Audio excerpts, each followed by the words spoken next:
இங்கே பாருங்க தண்ணி ஊற்றுறேன். இங்கே பாருங்க ஒவ்வொரு ட்ரை இருக்குங்க.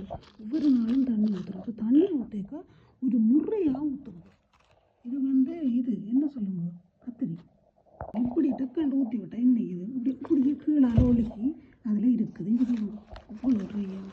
அப்போ இப்படி இருக்க கிண்டி கையால் ஒரு படியால் சரியா கிண்டி போட்டு தேர்ந்தெடுத்து இப்படி சுற்றி வரும்.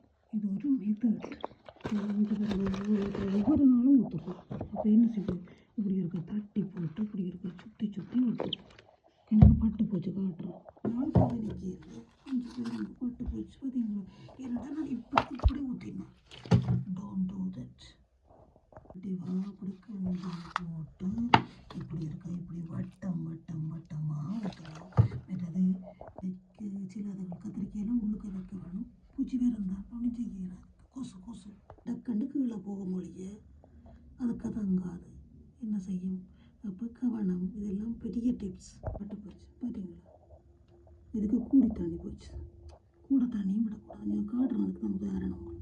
கவனம். இந்த அதுகளுக்கு கிணக்கு தண்ணி ஊற்றக்கூடாது பார்த்தீங்களா. அப்படி நான் கேர்ஃபுல்லாக ஊற்றியே பட்டுட்டு போச்சு. காலவை பின்னேரம் ஊற்றுவோம். ஹீட்டிங்கில் வச்சா காலவை பின்னேரம் ஊற்றுவோம். அவக்கண்டு ஊற்ற வேண்டாம். இப்படி சின்ன போத்தலால் சின்ன மூடியால் இப்படி சுற்றி கையால் கிண்டி போடும். அதே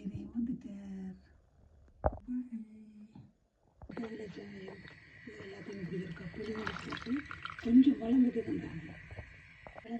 இதையும் கொண்டு ஊற்ற போகிறோம். வளராதுக்கு ஊற்றாதீங்க பேபிஸுக்கு சரியா.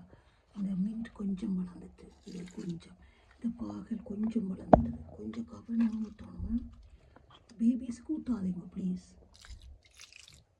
அது வேறு இதை தவிர்த்தும் செய்ய வேணும். இது பாலும் அந்த ஸ்பைஸ் மட்டும்தான்.